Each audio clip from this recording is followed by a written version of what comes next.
Assalamualaikum warahmatullahi wabarakatuh. Apa kabar pemirsa semua? Kembali lagi di acara Balai Litbang Agama Semarang Podcast bersama saya Aza. Podcast kali ini sangat spesial sekali pemirsa karena Aza tidak sendiri di sini tetapi ditemani juga oleh Ana. Jadi ini perbincangan Aza dan Ana. Apa kabar Bu Ana? Baik Mbak. Alhamdulillah, lama sekali nggak jumpa Iya ya, lama nggak jumpa kita dipertemukan di podcast Balai Litbang Agama Semarang. Iya, alhamdulillah. Saya diundang ke sini untuk ketemu Mbak Aza dan teman-teman yang lain. Oke. Pemirsa, karena spesial sekali podcast pada kesempatan kali ini bersama narasumber yang sangat spesial, saya ada satu pantun nih untuk para pemirsa yang spesial dan juga narasumber kita. Naik perahu di tepi telaga. Cakep. Sambil memandang indahnya senja. Dengan narasumber kita yang luar biasa, tema menarik siap kita kupas bersama. Keren. Pantunnya keren. Tema kesempatan kali ini sangat menarik sekali karena kita membicarakan hal yang tidak biasa dibicarakan khalayak pada umumnya. Karena umumnya pembahasan semacam ini masih dianggap tabu. Padahal sebenarnya enggak juga ya Bu ya? Iya. Harusnya pembicaraan semacam ini sudah menjadi perbincangan publik karena saking pentingnya isu ini untuk diketahui dan menjadi perhatian bersama. Apa itu? Yaitu Oke, jadi pemirsa, Bu Ana ini alias Ibu Siti Muawanah SPDI MA. Beliau ini adalah dulunya. Iya dong Bu. Dulunya adalah peneliti di Balai Litbang Agama Semarang. Kemudian sejak tahun 2022 beliau bermutasi menjadi peneliti di Badan Riset dan Inovasi Nasional. Begitu ya Bu ya?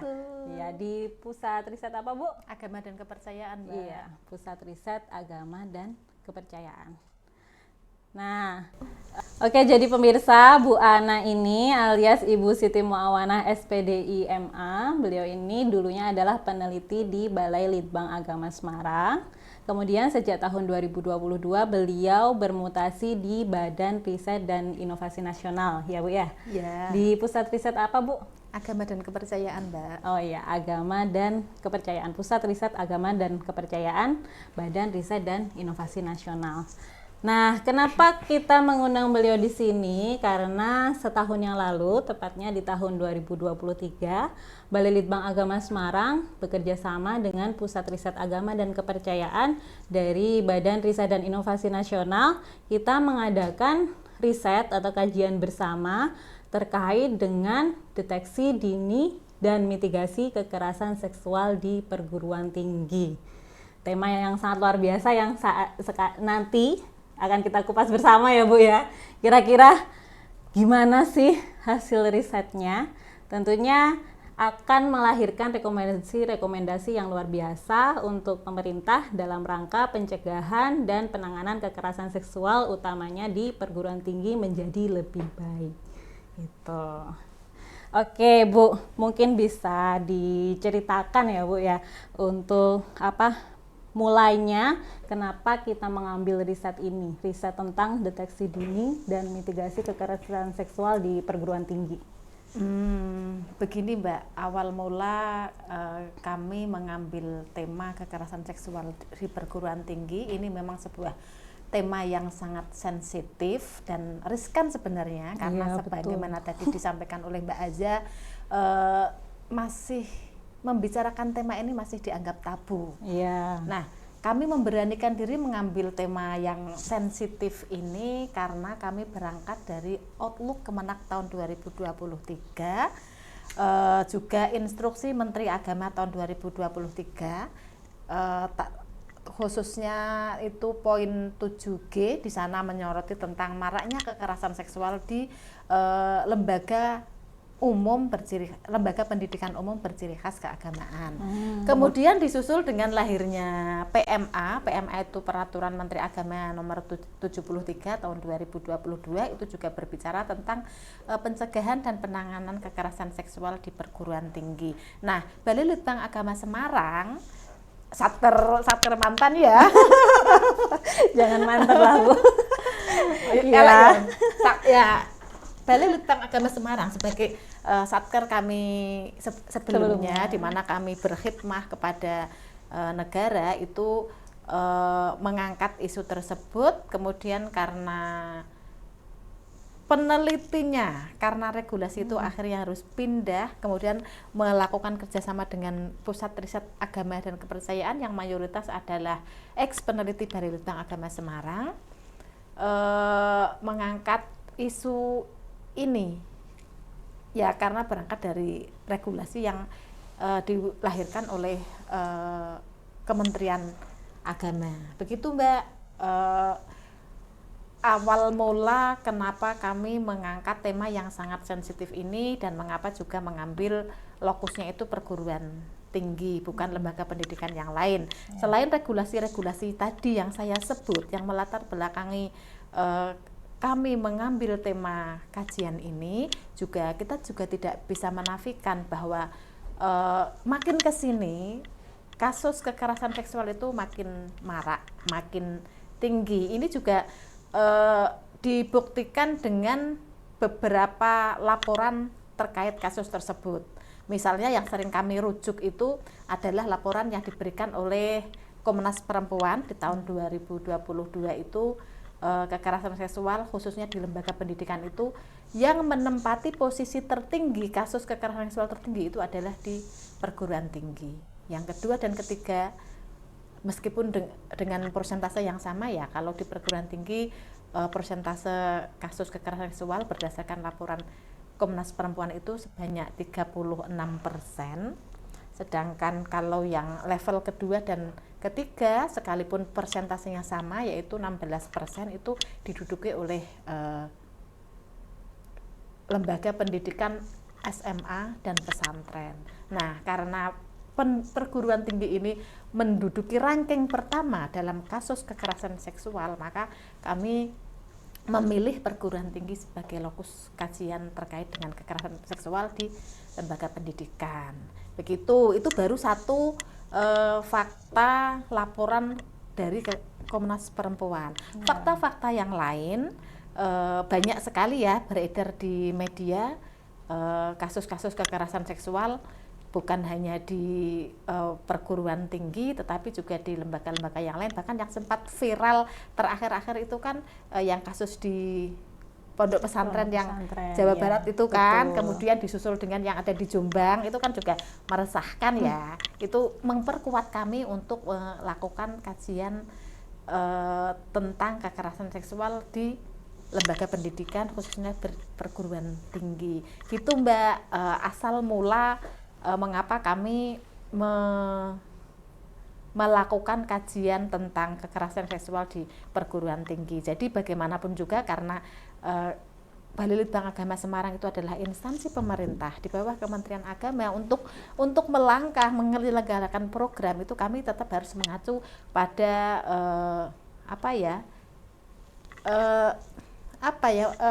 koridor-koridor program-program yang menjadi prioritas Kementerian Agama, sehingga kami tidak berjalan sendiri gitu dari instansi induknya. Jadi sebenarnya membicarakan kekerasan seksual harusnya tidak dianggap tabu ya Bu, apalagi ini kan tindakan yang bisa dikategorikan melanggar hukum ya. Tapi ini malah harus kita bicarakan, kita diskusikan dan kita jadikan perhatian bersama. Termasuk menarik ternyata di Kementerian Agama sendiri juga menaruh perhatian untuk pengurangan, pencegahan dan penanganan kekerasan seksual, utamanya pasti di lembaga di bawahnya ya. Dalam hal ini lembaga pendidikan atau perguruan tinggi lebih tepatnya ya. Ternyata perguruan tinggi menempati tempat pertama ya Bu, berdasarkan laporan Komnas Perempuan itu dalam dunia pendidikan, di dunia pendidikan kasus kekerasan seksual itu terbanyak itu terjadi di perguruan tinggi sebanyak 36%. Ini sangat menarik sekali pemirsa. Nah, kalau bisa diceritakan tentang proses kajian ini berlangsung, mungkin bisa diceritakan metodologinya, sampling, tahapan pengumpulan data dan lain sebagainya, Bu. Bagaimana itu? Kalau terkait metodologi, Mbak, tahun kemarin ketika kami mengadakan kajian ini, kami menggunakan 2 pendekatan, kuantitatif dan kualitatif. Kemudian untuk lokusnya itu ada di 19 perguruan tinggi di 11 provinsi. Untuk representasi perguruan tinggi, kami mengupayakan selalu tetap ada representasi dari masing-masing agama, dari perguruan tinggi yang Islam ada, yang Kristen ada, yang Katolik ada, Hindu ada, Buddha juga ada. Hanya saja kalau yang Konghucu belum tercover, tidak jadi lokus penelitian ini itu. Oh gitu ya. 19 perguruan tinggi. 19 perguruan tinggi di 11 provinsi. Jadi di Jawa Tengah ada, di Jogja ada, di Bali ada, di NTT, NTB, Kalimantan ada, yang seluruhnya itu 11 provinsi. Oh iya. Berarti bisa dipastikan data dari riset ini pasti sangat representatif ya, Bu, meskipun tidak dilakukan atau digali di semua perguruan tinggi, tetapi sudah bisa dijamin bahwa dia merepresentasikan perguruan tinggi yang ada di Indonesia ya. Iya Mbak, ya kalau penelitian kan ya begitu, tidak semua tuh ya. Iya betul. Dan itu juga menjangkau untuk respondennya itu secara total ya Mbak, secara total itu ada sebanyak berapa tadi catatan saya? Hampir 2.000, sebanyak 1.830 responden, terdiri dari mahasiswa, kemudian juga dosen, kemudian non dosen ya, tendik itu ya, istilahnya kan tendik kalau di dunia pendidikan ya, pendidik sama tenaga kependidikan begitu. Itu juga ada pejabatnya dari level fakultas maupun universitas. Kemudian juga ada yang lainnya, maksudnya lainnya itu tetap warga kampus, tetapi dia itu misalkan OB, cleaning service, kemudian ibu-ibu penjual di kantin, itu kan juga jadi warga kampus gitu ya. Jadi sebanyak 1.830 responden itu terdiri dari beberapa unsur yang tadi saya sebutkan. Kalau untuk yang responden, penelitian ini menjangkau hampir 2.000 responden, Mbak. Tepatnya 1.825 responden yang terdiri dari mahasiswa, tapi ini mahasiswa S1. Kami tidak menjangkau mahasiswa S2. Kemudian ada dosen, ada non-dosen. Non-dosen ini kalau istilah kampusnya tenaga kependidikan ya. Ada juga yang para pejabat gitu kan, baik mereka itu menjabat atau tidak menjabat di fakultas maupun di universitas dengan level yang berbeda, serta yang lainnya itu maksudnya dia bukan mahasiswa, bukan dosen, bukan tenaga pendidik, juga bukan tenaga kependidikan. Yang lainnya ini masuknya ya OB, cleaning service, kemudian ibu-ibu penjual di kantin, itu kan juga masuk dalam kategori warga kampus. Nah itu secara total ada 1.825 responden yang menjawab kuesioner yang kami bagikan secara proporsional random sampling. Dan itu untuk menjangkau respondennya pun tidak asal Mbak, tidak asal kami menyebarkan link kemudian siapapun yang punya link itu mengisi, tidak. Jadi kami sudah punya datanya untuk fakultas ini, untuk universitas ini, yang terpilih adalah orang-orang ini, dan orang-orang itu kami alhamdulillah bisa memperoleh nomor HP-nya ya, kami yang mengirim satu demi satu gitu. Nggak lewat kampus ya Bu ya? Ya waktu itu datanya untuk bisa memperoleh daftar mahasiswa, juga daftar tendik dan juga tenaga non kependidikan ya kami minta daftarnya dari kampus, tetapi untuk menjangkau para responden itu kami sendiri yang mengirim satu demi satu, dan kalau nggak diisi-isi ya kami konfirmasi lagi gitu. Sedangkan untuk yang kualitatif itu kami menggunakan observasi, melihat bagaimana kehidupan kampus itu, kemudian ada juga kajian literatur dan juga wawancara. Kalau dari daftar yang kami terima itu wawancaranya itu menjangkau 275 informan. Itu Mbak di 19 perguruan tinggi di 11 provinsi itu. Berarti ini cukup susah banget ya Bu, pengumpulan datanya. Ya, apalagi menghubungi satu persatu hampir 2.000 responden untuk mengisi kuesioner secara online. Itu pasti tidak mudah pemirsa ya. Mbak Eza kan juga ngerasakan toh. Iya, betul sekali. Untuk satu kampus harus berulang kali.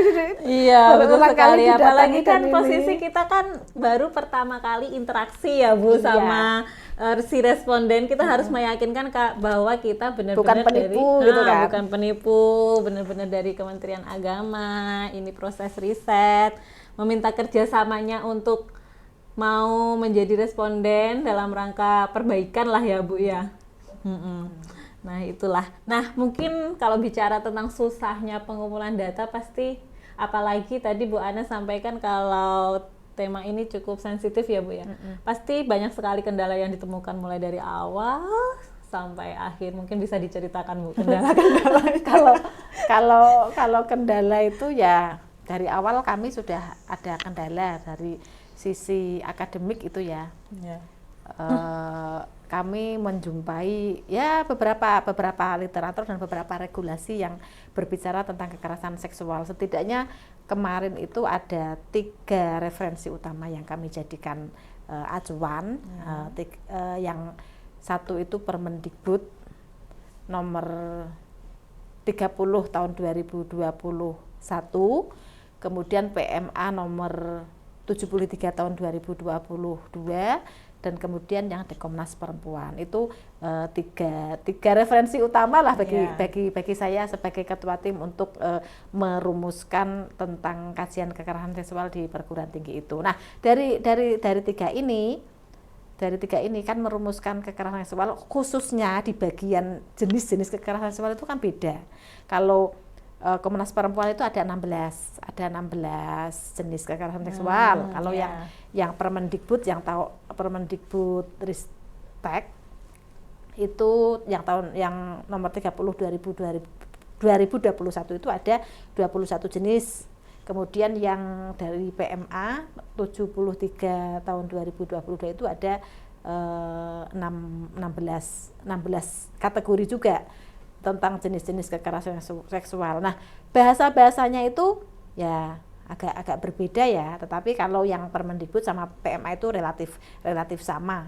Kalau Permendikbud itu lebih banyak, itu karena di beberapa jenis kekerasan seksual yang oleh PMA 73 2022 itu jadikan satu kelompok, satu nomor maksudnya, di Permendikbud itu dirinci. Jadi jumlahnya lebih banyak. Nah, kami lebih mengacu kepada 2 peraturan menteri ini untuk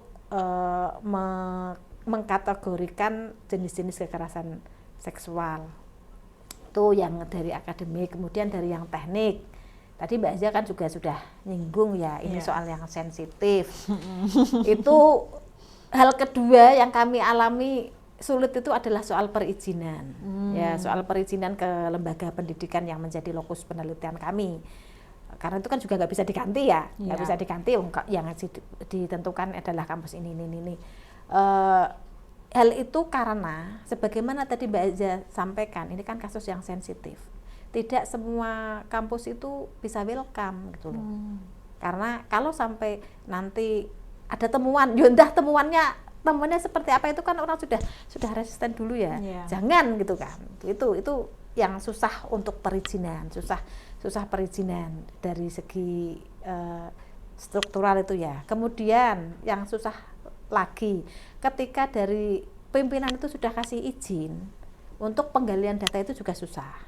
Ya karena lagi-lagi ini kan soal yang sensitif, yang oleh masyarakat itu masih dianggap sebagai sesuatu yang tabu untuk dibicarakan. Siapa sih yang akan dengan apa ya, gentlenya mengaku aku adalah pelaku kekerasan seksual? Nggak ada lah, nggak ada kayaknya. Kalaupun ada ya bisa dihitung jari gitu. Itu kalau yang pelaku. Kemudian yang korban juga demikian kan. Yang korban seberapapun menderitanya dia itu juga tidak akan mudah untuk speak up, apalagi pada orang asing gitu kan. Itu cenderung malu ya Bu malahan. Iya, karena memang masih menganggap bahwa ini adalah aib itu nggak perlu diumbar gitu loh. Wes sudahlah, nasib saya gitu kan. Terus kemudian kalaupun ini sudah terjadi ke saya, yo jangan sampai banyak orang yang tahu, karena kalau banyak orang yang tahu nanti pandangan masyarakat ke saya juga akan beda, akan rendah gitu loh.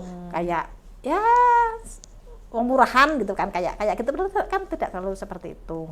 Kemudian itu yang susah menemui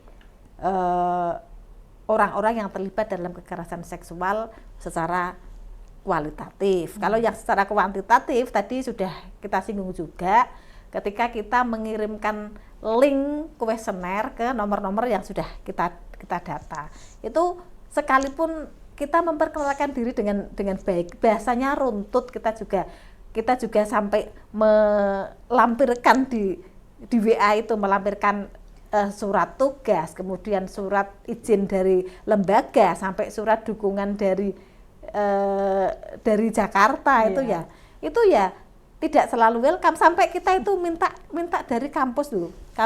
Kami tunjukkan di situ tuh bahwa kami itu sudah kulon nuwun ke kampus, Anda terpilih sebagai responden yang gini gitu.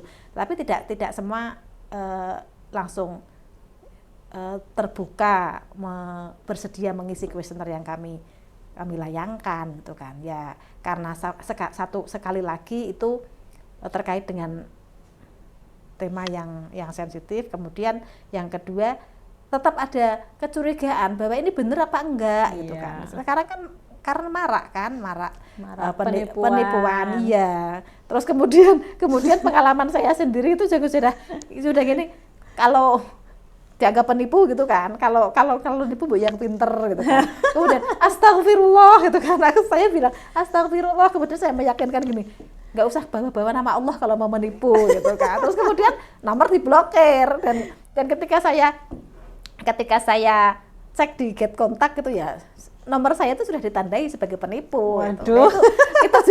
Itu juga sebagai salah satu tantangan yang harus kami hadapi di awal-awal penggalian data untuk studi ini. Kayaknya itu yang ini Mbak, yang sangat berat. Dan ya. Masih ada lagi juga ketika kita sudah masuk, sudah dapat izin dari pimpinan kampus gitu kan, mau menjumpai orang-orang yang misalkan di kampus itu kan ada pusat studi gender dan anak, atau ada yang kemarin baru itu ya ininya apa lembaganya itu, itu juga tidak, atau satgas ya Bu ya. Itu satgas kan istilahnya yang menangani secara langsung. Istilahnya yang perguruan tinggi di bawah Kemendikbud kan satgas istilahnya ya. Itu juga tidak mudah. Tapi sebenarnya tabu nggak sih Bu membicarakan tentang kekerasan seksual? Terus tadi Bu Ana sampaikan kalau korban tuh merasa malu. Sebenarnya tuh perlu nggak, apalagi yang terakhir lembaga pendidikan terutama kampus ya dalam hal ini tuh merasa kalau membuka informasi terkait kekerasan seksual yang terjadi di kampusnya itu adalah suatu aib bagi kampus gitu. Itu kan kalau kita pikir-pikir tuh kayak menghambat ya sebenarnya dalam rangka mitigasi dan penanganan kekerasan seksual. Nah sebenarnya gimana nih pola pikir apa konvensional semacam itu tuh sebenarnya udah tepat atau sebenarnya enggak gitu? Ya kalau bicara soal kekerasan seksual tabu atau tidak tabu itu kan memang itu konstruksi yang sudah terbangun di masyarakat ya Mbak ya, yang kita terima selama ini memang itu sebuah aib, jadi memang tabu untuk dibicarakan. Ya, itu tergantung kesadaran orang kan, menganggap apakah itu suatu aib yang harus dipendam dan tidak perlu dikeluarkan, ataukah menganggap itu adalah suatu kejahatan yang kalau didiamkan ya seperti api dalam sekam gitu kan, tidak akan pernah selesai karena tidak ada yang berani menguak gitu loh. Padahal sebenarnya kan dari regulasi itu juga sudah diatur, sudah dilindungi gitu. Dengan lahirnya yang Undang-Undang TPKS itu tahun 2022 itu kan juga sudah mengatur tentang penanganan kekerasan seksual. Gitu. Jadi memang kalau kekerasan seksual itu tabu atau enggak, konstruksi yang sudah terbangun di masyarakat di masing-masing orang gitu loh. Kemudian tingkat kesadaran dia sampai di mana. Ya. Tapi ini juga menurut saya penting sih jadi catatan pemirsa semua ya, terutama yang terjebak di kasus kekerasan seksual apalagi korban, karena pemerintah sudah hadir ya Bu ya dengan berbagai regulasi ya. Harusnya kita sudah tidak takut lagi, karena meskipun itu hal yang dianggap tabu, tapi pastikan ada treatment-treatmentnya untuk perlindungan korban kan Bu ya, termasuk perlindungan identitas gitu. Jadi daripada pelakunya berkeliaran tidak nambah korban lagi ya, betul, itu kan ngeri banget ya. Gitu juga. Dan menurut saya pribadi harusnya kalau umpamakan kampus tiba-tiba, namanya juga kejahatan itu kan bisa terjadi di mana saja ya Bu ya. Iya. Tidak atas keinginan kampus itu sendiri pastinya. Tentu kalau ada kejadian tidak perlu kemudian ada upaya-upaya menutup-nutupi ya Bu ya, karena itu kan tidak pro korban banget gitu kalau menutupi, apalagi membiarkan pelakunya. Tapi menurut saya kalau umpamakan kampusnya itu dia malah lebih gercep tindakannya dalam penanganan kekerasan seksual, itu menjadi satu prestasi tersendiri ya Bu ya. Jadi kan korban itu semakin merasa aman gitu di kampusnya. Meskipun nanti mungkin efeknya untuk shock terapi di awal karena kampus itu welcome penanganan, terus banyak korban yang mengadu, tapi kan lama-kelamaan pasti akan berkurang ya Bu ya. Itu sih persepsi saya. Dan kalau di kampus yang di bawah Kemendikbud, ya sekarang berubah kementerian ya. Kalau di bawah jadi 3 itu jadi Kemendikti Saintek ya. Ya Saintek ya. Itu malah ada penghargaan bagi kampus yang bisa menangani kekerasan seksual, dan ada dalam tanda kutip ancaman ya, kampus yang tidak memiliki satgas PKS itu konon akreditasinya juga. Itu memang harus berimplikasi pada kehadiran pemerintah akreditasi kampus.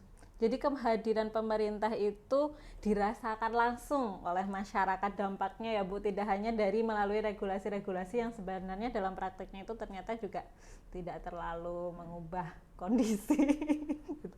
Tapi semoga kedepannya lebih baik juga untuk di Kemenak juga ada langkah-langkah seperti yang sudah diambil oleh Kemendikbud. Nah, ini kemudian tadi kan masih kaitan dengan peraturan kan masih disampaikan 3 ya Bu tadi, yang terutama menjadi sumber literatur utama tadi dari Komnas, kemudian ada aturan dari Kemendikbud sama PMA. Tapi sebenarnya kalau dari pemerintah pusat mungkin apakah sudah ada wujud kehadirannya dalam bentuk regulasi mungkin di undang-undang atau? Ya seperti tadi saya singgung, sekarang sudah hadir kan Undang-Undang TPKS itu tahun 2022. Oh iya. Kalau aturan dari pemerintah kan tadi sudah disebutkan yang dari Kementerian Agama dan Kemendikbud ya Bu. Mungkin kalau payung hukum dari pemerintah pusat dalam artian dalam bentuk undang-undang sudah ada Mbak. Sudah ada Mbak. Tepatnya Undang-Undang Nomor 12 tahun 2022. Itu tentang Undang-Undang TPKS istilahnya. Iya. Tindak pidana kekerasan seksual. Itu sudah berbentuk undang-undang, walaupun aturan-aturan yang di bawahnya itu sudah lahir duluan gitu. Nah, iya, tadi kan sudah saya singgung ya, Permendikbud sudah punya untuk yang kekerasan seksual, dan Permendikbud itu punya dua malah, yang satu tahun 2015, yang satu 2021. Kalau yang 2015 itu mengatur tentang kekerasan seksual di satuan pendidikan, jadi kan umum. Kalau yang tahun 2021 itu khusus di perguruan tinggi, itu yang di Permendikbud. Kalau yang di Kemenak itu tadi sudah saya sampaikan, ada PMA nomor 73 tahun 2022, kemudian juga ada KMA-nya juga ada. Kemudian untuk di masing-masing direktorat yang menangani perguruan tinggi di lingkungan Kementerian Agama itu juga sudah punya aturan. Misalkan di Pendis itu ada surat SK ya dari Dirjen Pendis itu tahun 2019 itu ada. Kemudian di Bimas Hindu itu juga ada, di Katolik juga ada. Bentuknya itu macam-macam, dan ada yang kerjasama dengan Komnas Perempuan juga ada. Dan yang terbaru itu ada ada Kepdirjen, Keputusan Direktorat Jenderal Pendis nomor 1143 tahun 2024. Ini merupakan peraturan terkait kekerasan seksual di perguruan tinggi yang terbaru yang dimiliki Pendis, yang mengganti keputusan Dirjen Pendis yang tahun 2019 itu, Mbak. Gitu.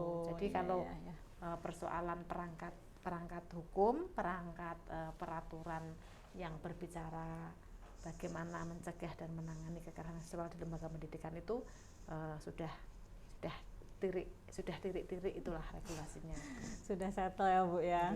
Sudah banyak sekali ternyata pemirsa aturan yang dihadirkan oleh pemerintah untuk mengatur pencegahan dan penanganan kekerasan seksual di lembaga pendidikan termasuk perguruan tinggi. Nah, sebenarnya inti dari pencegahan dan penanganan kekerasan seksual sendiri itu meliputi apa saja Bu? Kalau berdasarkan aturan-aturan yang ada secara umum lah. Kalau dari regulasi itu ada dua hal ya, untuk pencegahan dan kemudian ada penanganan. Pencegahan di situ ada sosialisasi, kemudian juga ada kurikulum, dan juga ada penguatan tata kelola dan budaya kampus. Bagaimana sistem itu dibuat untuk meminimalisir terjadinya kekerasan seksual di dunia kampus. Kemudian untuk tadi kan pencegahan, untuk penanganannya itu ada pelaporan, kemudian ada pendampingan. Nah, sekarang kita udah bicara banyak tentang kekerasan seksual dan risetnya Blas dan Brin nih. Pemirsa pasti penasaran sama temuannya nih Bu. Temuan dari riset di kampus-kampus 19 ya Bu ya tadi ya. Itu apa sih Bu? Kalau bisa disepil. Kalau temuan penting dari riset kami itu ya, yang penting tidak ada kampus yang steril dari kekerasan seksual.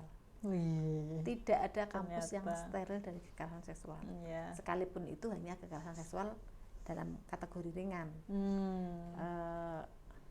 Catcalling, body shaming, itu kan juga bagian dari kekerasan seksual ya Mbak. Itu terjadi. Cuman tidak banyak orang yang sadar bahwa itu bagian dari kekerasan seksual gitu. Kemudian mayoritas korban itu masih perempuan. Jadi dari kategori kekerasan seksual ringan, sedang dan berat itu 80% lebih korbannya perempuan. 84% korban kekerasan seksual kategori ringan itu perempuan. 82% korban kekerasan seksual kategori sedang itu perempuan. 80% kekerasan seksual kategori berat itu perempuan. Gitu Mbak. Tapi bukan berarti nggak ada korban laki-laki kan Bu? Ya bukan berarti. Tetap kan? Nah itu kan sisanya yang 12% kan artinya laki-laki kan. Ada korban berarti kekerasan seksual siapapun laki-laki bisa jadi korban kekerasan seksual. Tidak hanya perempuan tapi juga laki-laki teman-teman. Terus kemudian di kampus itu ya korban mahasiswa, pelakunya kemudian dosen, mahasiswa, pelakunya mahasiswa, pelakunya tendik, itu juga ada. Tetapi dari temuan kami justru ancaman yang terbesar ya dari kampus itu untuk pelaku kekerasan seksual itu datang dari orang luar. Orang luar itu bisa orang asing, apalagi sekarang dengan maraknya teknologi itu ya, beberapa mahasiswa itu pernah menjadi korban kekerasan seksual, ditawarkan secara online. Waktu itu saya nggak tahu apa OBO ya, open BO itu. Jadi itu ada yang korban seperti itu. Misalkan saya kan nggak kenal Mbak Aza sama sekali ya, saya nggak kenal Mbak Aza sama sekali. Kemudian Mbak Aza itu mengirim video ke saya.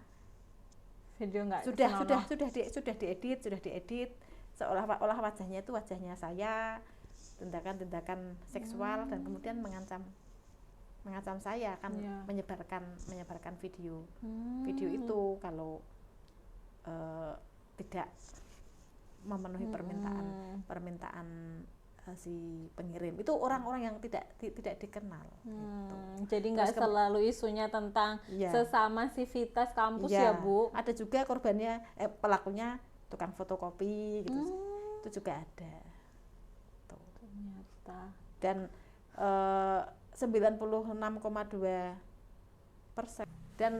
Dan ini temuan yang lain Mbak, sebenarnya kesadaran orang kampus untuk tidak membiarkan kekerasan seksual itu sebenarnya sudah tinggi. Karena 96,2% responden yang kami teliti itu ingin melaporkan ketika mereka mengalami kekerasan seksual mengalami atau melihat kekerasan seksual itu ingin lapor ke kampus. Cuman sayangnya mereka itu nggak tahu harus lapor kemana gitu. Tapi keinginan untuk melaporkan itu sebenarnya sudah ada 96,2%. Itu kan tinggi banget ya. Cuman masalahnya yaitu mereka nggak tahu aku harus melapor kemana gitu. Karena tidak semua kampus memiliki istilahnya satgas itu ya, atau unit yang menangani kekerasan seksual. Ada yang istilahnya ULT, ada yang istilahnya PSGA gitu kan. Kemudian kalaupun kampus itu punya unit-unit yang intens, yang concern terhadap kekerasan seksual, tidak semua sivitas kampus tahu gitu, bahwa ada unitnya di situ. Tidak semua tahu. Jadi mereka juga nggak tahu aku harus melapor kemana, karena mungkin sosialisasi yang kurang dari unit-unit itu ke sivitas kampus. Tuh di antara temuan yang bisa kami sampaikan tentang angka 96,2 itu kan kesadaran yang sangat tinggi untuk sebenarnya maunya itu speak up gitu loh. Cuman nggak tahu jalurnya. Gitu. Padahal sebenarnya pasti di aturan-aturan yang ada, sebagaimana yang Bu Ana sampaikan, mulai dari undang-undang, terus PMA, terus yang Permendikbud, Dirjen dan lain sebagainya, itu kan pasti sudah ada di situ pedoman operasional ya Bu, untuk dalam rangka mitigasi kekerasan seksual di kampus. Nah, 3, 2, 1. Nah, sebenarnya kan di aturan-aturan yang sudah Bu Ana sebutkan tadi ya, mulai dari undang-undang, kemudian ada PMA, Permendikbud, terus aturan turunan di Dirjen, Pendis, dan lain sebagainya, itu kan pasti sebenarnya sudah ada pedoman operasional yang bisa dijalankan kampus gitu loh Bu, dalam rangka mitigasi kekerasan seksual di kampus kan ya. Nah, sebenarnya kalau menurut aturan-aturan itu, kampus tuh harus melakukan apa sih biar kekerasan seksual itu termitigasi? Maksudnya ya mulai dari pencegahan dan sampai penanganannya itu seperti apa? Kalau berdasarkan kajian kami atas regulasi-regulasi yang tadi disebutkan itu ya, kampus itu sebenarnya ada dua tahap untuk mencegah dan menangani kekerasan seksual. Di tahap pencegahan itu ada sosialisasi, kemudian ada kurikulum, kemudian ada penguatan tata kelola dan budaya kampus, bagaimana 3 hal ini didesain sedemikian rupa untuk meminimalisir terjadinya kekerasan seksual di kampus. Sedangkan untuk itu tadi pencegahan, kemudian untuk penanganannya ada 4, yaitu ada pelaporan, kemudian yang untuk penanganan kekerasan seksual itu ada 4 tahap, yaitu ada pelaporan, kemudian ada perlindungan, kemudian masa perlindungan sih? Ya, Ada. Pelaporan, perlindungan. Kemudian untuk penanganan kekerasan seksual di kampus itu ada 4 tahap gitu. Yang pertama itu ada pelaporan, kemudian ada perlindungan, kemudian ada pendampingan, dan ada penindakan gitu. Kalau yang tahap pelaporan sebagaimana tadi saya sampaikan di awal, di sebelumnya ya, kesadaran itu sudah tinggi, 96,2% ingin melapor, hanya saja tidak tahu melapor kemana. Kemudian untuk perlindungan itu juga banyak yang merasa ketika mereka itu ingin mengungkap gitu ya, mengungkap kekerasan seksual itu malah dia sendiri terancam gitu loh. Jadi malah mending nggak usah gitu kan. Mending nggak usah, karena kami menjumpai ketika ada dosen, ada sivitas, ada mahasiswa yang ingin konsen di situ tuh, terus kemudian ada intimidasi gitu. Terus tidak semua kampus itu memiliki rumah aman. Itu rumah aman itu istilahnya sebuah tempat gitu ya Mbak, sebuah tempat yang disediakan kampus agar korban-korban atau pelaku yang mau curhat, mau apa gitu, mau melapor itu aman gitu loh. Itu bisa disediakan oleh kampus sendiri, maksudnya itu miliknya kampus gitu ya, atau bisa juga kerjasama dengan pihak luar gitu. Tapi tidak semua kampus punya itu. Jadi kemudian yang selanjutnya ada pendampingan. Itu kampus itu menyediakan bantuan hukum, kemudian ada konseling gitu loh Mbak, untuk pemulihan psikologis sekali ya Bu ya. Ya, dan yang banyak disediakan itu konsultan atau psikolog. Nah, konsultan hukum terkait dengan kekerasan seksual itu masih belum banyak disediakan kampus. Bahkan ada keluhan juga dari petugas yang konsen di kekerasan seksual itu, malah mereka nggak dapat bantuan hukum. Tuh yang banyak disediakan ya psikolog gitu. Padahal sebenarnya kan untuk yang pendampingan itu kan bukan cuman psikologi tok kan, ada hukum, juga ada kesehatan untuk pendampingannya. Tuh, kemudian yang terakhir itu penindakan. Ini yang paling ya minim dari keempat tahapan itu ya. Paling minim dilakukan. Maksudnya nggak banyak kasus yang sampai penindakan gitu Bu? Ya ada tapi banyak pihak yang nggak puas gitu kok, cuman gitu loh. Ya penindakan dari kampus ada macam-macam penindakannya. Ada yang yang diskores, kemudian ada yang kalau mahasiswa itu dihentikan gitu loh, nggak boleh dikeluarin lah, nggak boleh kuliah sekian semester gitu. Kemudian ada yang ditunda KKN-nya gitu, ada yang seperti itu, bahkan ada yang sampai dikeluarkan. Maraknya kekerasan seksual di kampus itu kira-kira berdasarkan hasil riset, faktor-faktor apa saja Bu yang mempengaruhi?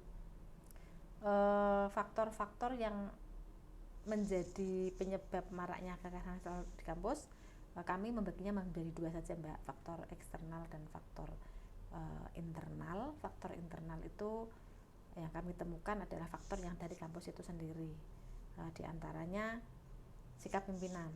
Tidak semua pimpinan itu punya perspektif yang sama terhadap kekerasan seksual yang terjadi di lembaga mereka gitu kan.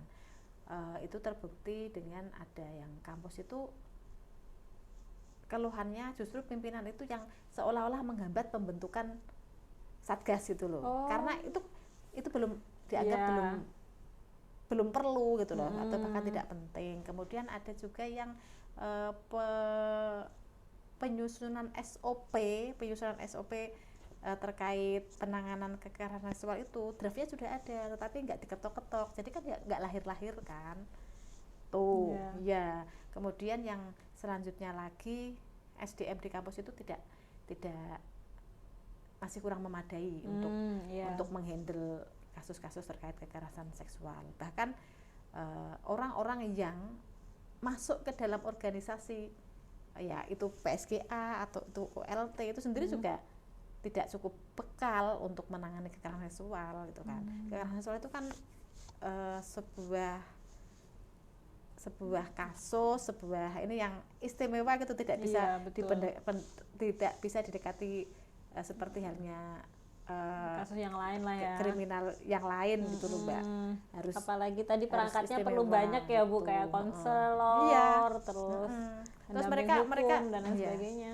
Mereka juga tidak dibekali pelatihan yang cukup bagaimana menghadapi korban. Itu pengakuannya sendiri, pengakuan dari petugas-petugas ULT atau PSGA, karena masing-masing kampus punya istilah yang berbeda untuk lembaga-lembaga, untuk unit-unit yang menangani kekerasan seksual. Mereka ngaku ya yang penting adalah Bu, apa jenenge lembaga itu ada, tetapi kalau untuk pelatihan bagaimana menangani korban, bagaimana menangani pelaku, itu mereka mengaku nggak cukup bekal. Faktor yang lain itu sarapras Mbak. Sarana prasarana. Sarapras itu kurang memadai. Misalkan toilet gitu kan, idealnya itu terpisah antara laki-laki dan perempuan gitu kan, dan itu jadi satu. Dan kalaupun ini juga berjauhan gitu ya, walaupun sudah ada kampus yang sadar itu dipisah, yang toilet laki-laki di sisi kiri gedung, yang toilet perempuan di sisi kanan gedung. Tidak bersebelahan ya Bu ya, harusnya ya. Kemudian penerangan itu juga diusahakan baik, memadai gitu kan, untuk meminimalisir tindak-tindak kekerasan seksual. Ya, gitu. kalau di tempat terang kan malu ya. Walaupun juga sebenarnya ya tidak jaminan ya, tapi ciri-cirinya itu kan bisa meminimalisir. Kemudian tempat untuk ULT atau PSGA yang lembaga yang ngurusi itu nggak ada. Gitu. Biasanya dari teman-teman kami, kalaupun ada lembaga yang konsen terhadap kekerasan seksual di kampus, itu kantornya itu kalau nggak menempati unit lain yang sudah nggak kepake gitu ya, itu ya numpang di mana gitu.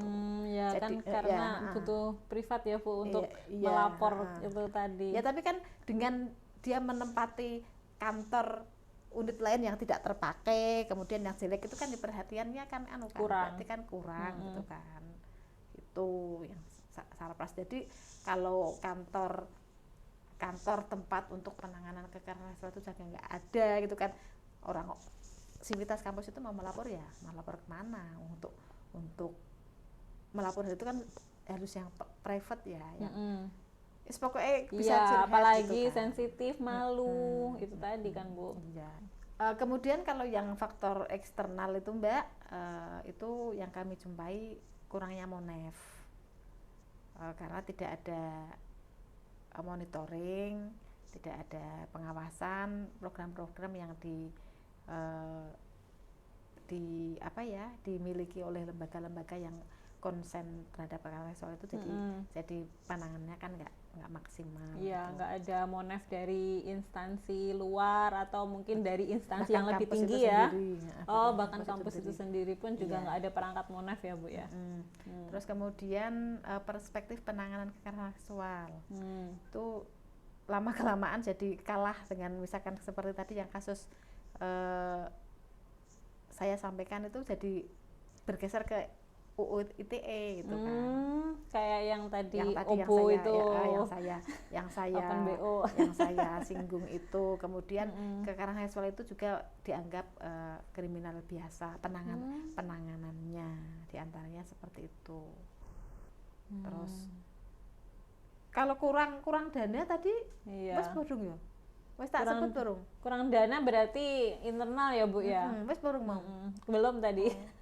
Jadi maksudnya kalau kekerasan seksual dari kampus sendiri juga salah satu kendalanya karena kurang support ini anggaran ya Bu ya? Iya, iya.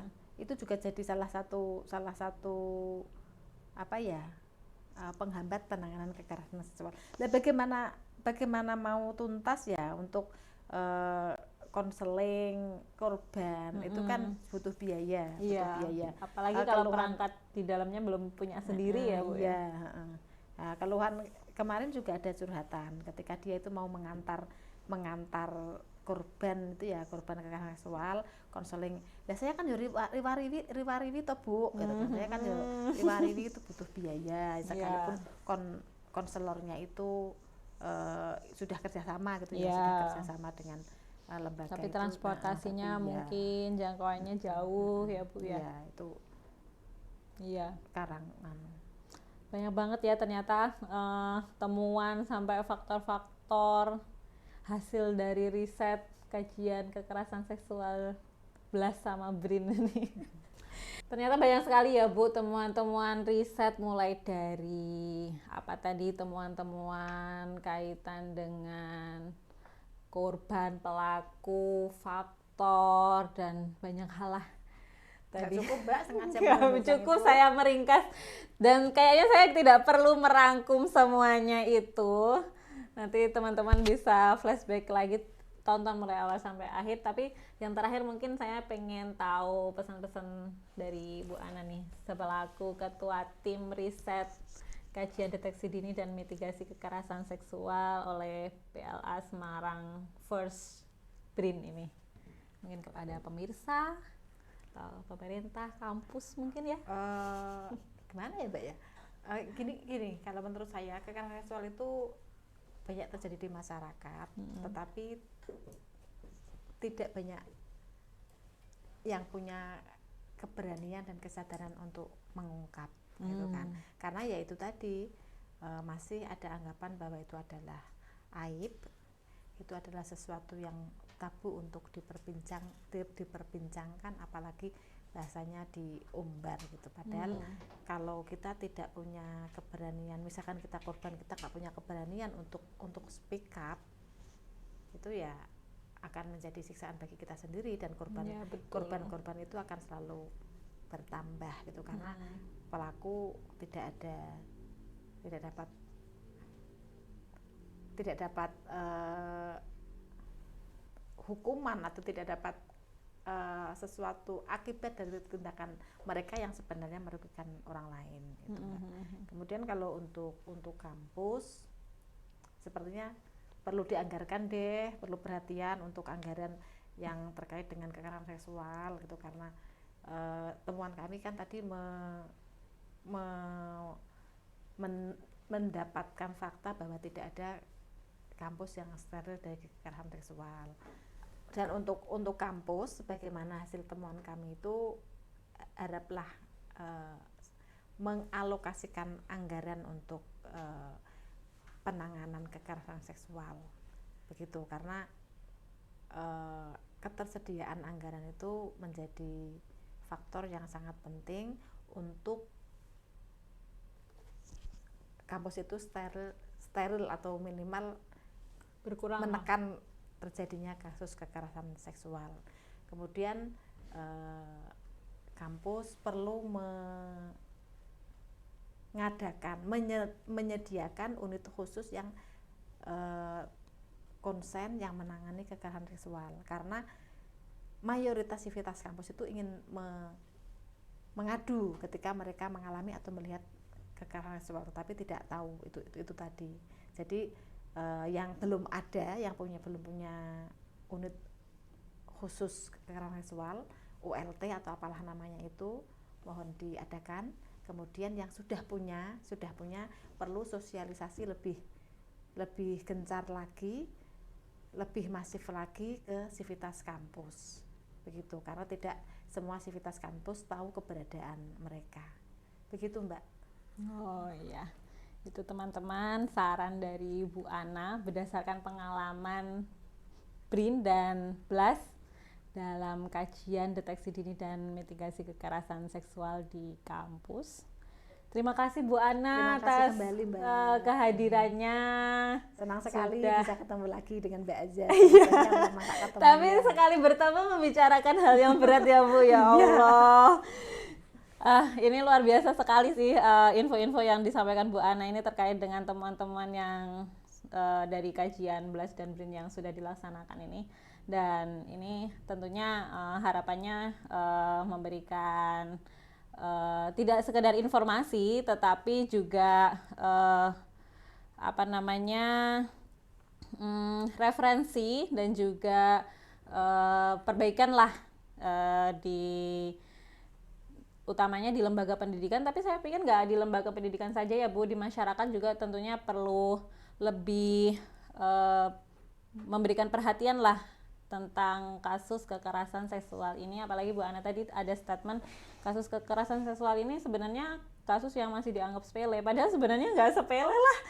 Kasus pidana ya Bu, yang pasti dari pihak korban itu akan membekas sampai sepanjang hidupnya karena menjadi korban kekerasan seksual. Nah itu masyarakat, pemirsa semuanya dimanapun Anda berada, jangan nyepelekan kasus kekerasan seksual, tindakan kekerasan seksual, bahkan itu kekerasan seksual ringan ya Bu, karena bagi korban itu pasti dampaknya luar biasa ya Bu. Dan juga semoga hasil riset Bu Ana dan kawan-kawan BLAS dan BRIN ini memberikan perbaikan ya Bu ya di kampus-kampus, terutama kampus-kampus yang menjadi lokusnya, karena pasti ini sudah di-share ke mereka juga kan Bu hasilnya. Dan juga ke pemerintah di Kementerian Agama, Kemendikbud, dan juga instansi pemerintah lainnya. Dan saya kira untuk pertemuan kali ini kita cukupkan sampai di sini ya Bu. Tapi ada satu pantun nih Bu untuk menutup. Iya. Pasti pantunnya. Aduh. Oke. Pagi cerah pergi ke taman. Ketemu Pak Ogah yang suka membual. Ciptakan ruang aman dan nyaman. Bersama hentikan kekerasan seksual. Oke, terima kasih sekali lagi Bu Ana. Terima kasih para pemirsa semua yang setia menonton BLA Semarang Podcast. Sampai jumpa di podcast-podcast berikutnya. Saya Aza dan Bu Ana pamit undur diri. Wassalamualaikum warahmatullahi wabarakatuh.